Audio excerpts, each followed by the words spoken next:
नमस्कार मित्रों, सत्य की विजय में आपका स्वागत है। मैं हूं विजय त्रिवेदी। उत्तर प्रदेश में एक लड़ाई लड़ी जा रही है, चल रही है, हंगामा हो रहा है, तलवारें खिंची हुई सी लग रही हैं। वो है प्रयागराज में। प्रयागराज में माघ का मेला चल रहा है, आपको याद ही होगा। माघ के मेले में लाखों लोग वहाँ पर आ रहे हैं। उत्तर प्रदेश की सरकार के जो अफसर हैं उन्होंने तो उसको अपना नंबर बढ़ाने के लिए करोड़ों तक पहुँचा दिया है।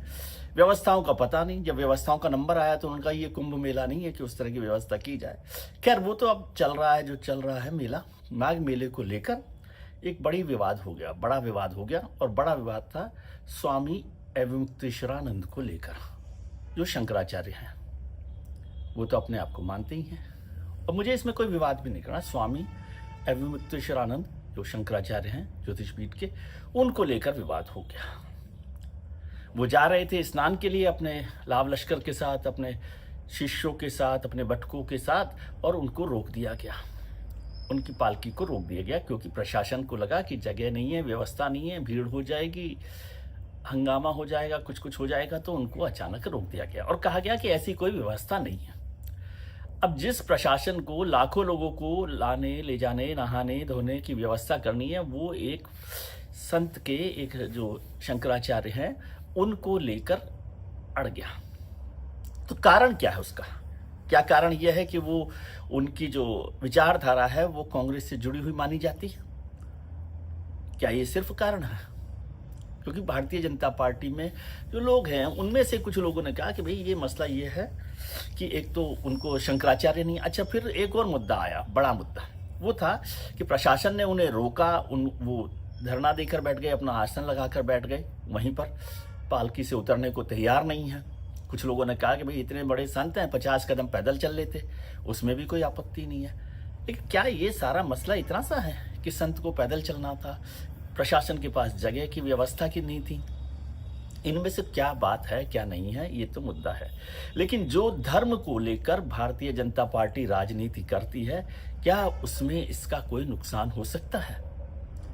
यह जो व्यवस्था है, भारतीय जनता पार्टी जब से राम जन्मभूमि आंदोलन चला, जब से विश्व हिंदू परिषद का एक्टिव हुई, तब से ये क्या वो अपने आप को धर्म का एकाधिकार, खासतौर से हिंदू धर्म के एकाधिकार वाली पार्टी समझती है कि वो जो तय करेगी वही हिंदू धर्म होगा। विश्व हिंदू परिषद को याद करें तो उन्होंने धर्म संसद अलग से शुरू की। शंकराचार्यों की व्यवस्था के अलावा अलग अलग तरीके के शंकराचार्य, अलग अलग तरह के साधु संत उन्होंने बना दिए ताकि एक पैरेलल व्यवस्था खड़ी की जाए। तो ये लड़ाई क्या पैरेलल व्यवस्था की है? राम जन्मभूमि का जो मंदिर था, राम मंदिर का प्राण प्रतिष्ठा हुई, तब भी शंकराचार्यों ने उसके मुहूर्त को लेकर, उसको लेकर आपत्ति जाहिर की। उन्होंने परवाह नहीं की राम जन्मभूमि तीर्थ ट्रस्ट ने। उसके बाद भी कई मसले आए, उस पर भी चर्चा हुई, शिलान्यास को लेकर भी चर्चा हुई, लेकिन उसमें जो भी मान्य शंकराचार्य हैं उनकी भूमिका कोई नहीं रही। इसका मतलब है कि भारतीय जनता पार्टी और राष्ट्रीय स्वयंसेवक संघ क्या एक पैरेलल हिंदू धर्म व्यवस्था को खड़ा करना चाहता है, या अपने लिए एकाधिकार समझता है, वर्चस्व समझता है कि वो उसके ठेकेदार हैं, एकाधिकार उनके पास है, ऑल राइट रिजर्व है हिंदू धर्म के, इसलिए वो जो तय करेंगे वो होगा। स्वामी अवमुक्तेश्वरानंद, स्वामी स्वरूपानंद सरस्वती जो शंकराचार्य थे, उनके शिष्य माने जाते हैं। वो भी कांग्रेसी विचारधारा के माने जाते थे। दिग्विजय सिंह उनके बड़े शिष्यों में से माने जाते थे। तो क्या मसला वो है? लेकिन अभी स्वामी अवमुक्तेश्वरानंद ने तो राहुल गांधी जी की बड़ी आलोचना की थी। उन्हें कहा था कि वो मनुस्मृति को लेकर जिस तरह से आलोचना करें, उन्हें मंदिरों में जाने की इजाज़त भी नहीं मिलनी चाहिए। बड़ा कड़ा बयान उन्होंने दिया था। और उसके साथ साथ जब सोमनाथ पर प्रधानमंत्री जी ने ब्लॉग लिखा था तो उसकी तारीफ भी की थी। तो इसका मतलब मसला कुछ और भी है। हमारे जो मित्र हैं, भारतीय जनता पार्टी में हैं, दिल्ली में हैं और उत्तर प्रदेश में हैं, वो कुछ और इशारा कर रहे हैं। नहीं, एक और कुछ महाराष्ट्र में भी हैं मित्र। तो उन्होंने कहा भाई साहब, ये मसला न तो स्वामी अवमुक्तेश्वरानंद का है, न कांग्रेस की विचारधारा का है। ये मसला है दिल्ली और लखनऊ की लड़ाई का। लड़ाई मतलब कोई ऐसी खींचमतारी नहीं हो रही, लेकिन जो पावर स्ट्रगल चल रहा है उसका है। और ये जो स्ट्रगल है, पावर स्ट्रगल दिल्ली और लखनऊ के बीच में, या दिल्ली और गोरखपुर के बीच में, उसका रास्ता स्वामी अवमुक्तेश्वरानंद के लिए मिला महाराष्ट्र से। आप सोचेंगे महाराष्ट्र से? बिल्कुल, बड़ी ठोस खबर किसी ने बताई।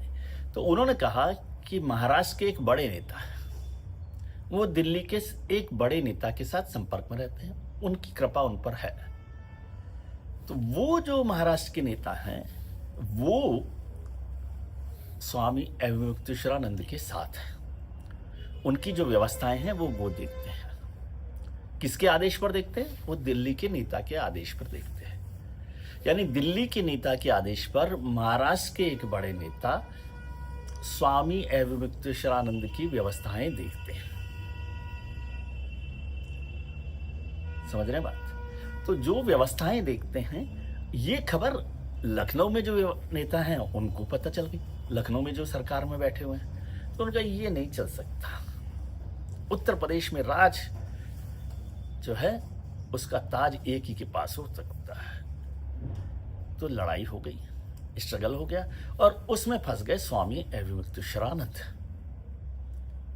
अब इस दोनों में स्ट्रगल चल रहा है, इसलिए जो दिल्ली के बड़े नेता हैं और महाराष्ट्र के बड़े नेता हैं, उनके साथ के जो लोग हैं वो इस अभियान को ऐसे चला रहे हैं कि भाई स्वामी अवधूतानंद को क्यों रोका गया, क्या हुआ क्या नहीं हुआ, उनको रोकना नहीं चाहिए। ये मैसेज भी दिया जा रहा है कि दिल्ली में भारतीय जनता पार्टी के जो बड़े नेता हैं, संघ के बड़े पदाधिकारी हैं, वो नाराज हैं और उन्होंने मुख्यमंत्री जी को मैसेज किया कि इसको ठीक करिए, जल्दी खत्म कीजिए, ये सारा झगड़ा हो रहा है। अभी उसको छोड़ देते हैं, मणिकर्णिका घाट पे जो सब कुछ हुआ, बुलडोजर चली, उसको लेकर तो अलग विवाद चल रहा है, वो अलग मुद्दा है। लेकिन स्वामी अवधूतानंद का मसला क्या कांग्रेस की विचारधारा का मसला है? फिलहाल नहीं है। क्या जिला प्रशासन का मसला है? फिलहाल नहीं है। वैसे भी आप सोच सकते हैं क्या जिला प्रशासन की इतनी हिम्मत हो सकती है कि वो शंकराचार्य स्वामी अवधूतानंद को रोक ले और उसके बाद वो नोटिस जारी करे कि आप तो शंकराचार्य ही नहीं है? क्या ये जिला प्रशासन का काम है? क्या जिला प्रशासन के अधिकार में आता है? क्या राज्य सरकार के अधिकार में आता है कि वो किसी को शंकराचार्य होने को चुनौती दे? ये ठीक है कि वो मसला सुप्रीम कोर्ट में चल रहा है, लेकिन क्या जिला प्रशासन के पास ये कागज? अब इसको एक और बड़ा कहा कि अभी तक तो आप कुछ लोगों के कागज देख रहे थे घुसपैठियों के लिए, अब संतों के भी कागज देखने लगे। अखिलेश यादव जी भी उसमें मैदान में उतर आए, उन्होंने कहा संतों के कागज देख रही है ये भारतीय जनता पार्टी की सरकार। वैसे कम लोगों को याद होगा कि अखिलेश जी की जब सरकार थी तो स्वामी अवधूतानंद के लोगों पर पिटाई विटाई भी हो गई थी। उनकी पुलिस जब थी, मुख्यमंत्री थे, तो उसने किया था।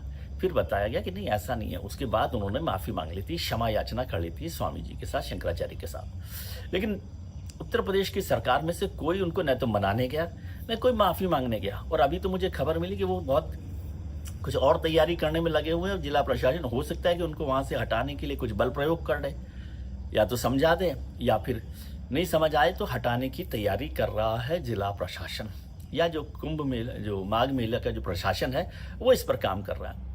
स्वामी जी ने पूछा शंकराचार्य ने कि अच्छा आप मुझे आज शंकराचार्य नहीं मान रहे? जब कुंभ मेले में मैं आया था तब तो उसी तरह से शाही सवारी निकाली गई थी, तब जिला प्रशासन को ध्यान नहीं था कि मैं शंकराचार्य हूँ या नहीं हूँ। फिर कहा गया कि भाई माघ मेले में वो व्यवस्था कुंभ मेले जैसी नहीं होती है कि शाही सवारियों का स्नान की व्यवस्था हो, तो यहाँ पर उस तरह की व्यवस्था नहीं है, इसलिए इसको मानना चाहिए। कई लोग हैं, मित्र लोग, जो कह रहे हैं कि भाई स्वामी जी तो बड़े लोग हैं, बड़ा दिल रखना चाहिए, उनको माफ़ कर देना चाहिए और आगे बढ़ना चाहिए, या फिर पैदल ही चले जाते। जो बटुक थे, जो शिष्य होते हैं, उनकी जो शिखा खींच के पुलिस ने पिटाई की, उसको लेकर भी बड़ा हंगामा हो रहा है। तो अब ये मुद्दा इतना बड़ा हो गया है कि क्या दिल्ली और लखनऊ की लड़ाई में भारतीय जनता पार्टी के लिए कोई बड़ी मुश्किलें खड़ी हो सकती हैं। और इसके बीच में आपको याद होगा कि वो ब्राह्मण विधायकों ने बैठक की थी। ब्राह्मण विधायक वैसे ही नाराज चल रहे हैं, और ब्राह्मण विधायक नाराज तो होते जो होते हैं। फिर पंकज चौधरी जो नए अध्यक्ष बने, नए अध्यक्ष बने,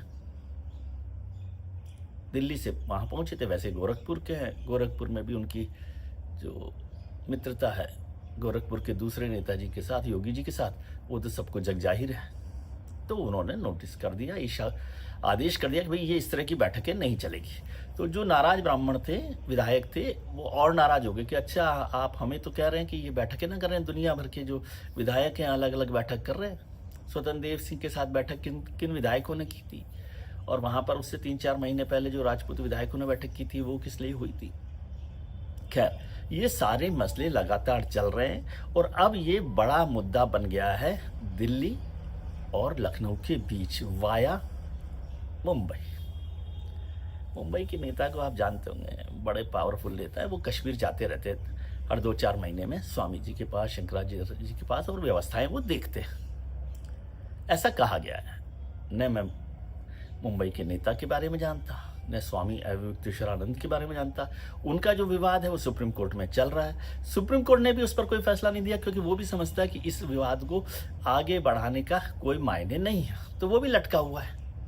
अब शंकराचार्य जो है सामाजिक व्यवस्था है, और अब तो इतने शंकराचार्य खड़े हो गए हैं। पहले तो आदि शंकराचार्य ने 4 पीठ बनाए थे, अब तो 40 लोग बने हुए होंगे शंकराचार्य, और महामंडलेश्वरों की संख्या तो अलग है। तो वो एक पैरेलल सिस्टम खड़ा कर दिया है राजनीतिक नेताओं ने, राजनीतिक दलों ने। तो ये लड़ाई वहाँ पर चल रही है, और धर्म इसमें पीछे छूट गया है, माघ मेला पीछे छूट गया है। अब स्वामी अवधूतानंद के लिए और योगी आदित्यनाथ मुख्यमंत्री के लिए या जिला प्रशासन के बीच में ये तय होना है कि पहले किसकी आंखें झपकती है। क्या स्वामी अवधूतानंद को हटाए जाने की तैयारी कर रही है, या फिर माफी मांगकर मामला सुलझाने की कोशिश होगी। उससे बड़ी बात यह है कि क्या दिल्ली और लखनऊ के बीच ये रस्साकशी और बढ़ने वाली है। देखते हैं। आज के लिए इतना ही। आप अपना ख्याल रखिए और उनका ख्याल रखिए जो आपका ख्याल रखते हैं। हम उम्मीद करते हैं कि आपका आने वाला दिन आज से बेहतर हो। आप अपने मित्रों, परिजनों, रिश्तेदारों के साथ खुश रहिए, व्यस्त रहिए, मस्त रहिए, स्वस्थ रहिए। नमस्कार, प्रणाम, आभार, शुक्रिया।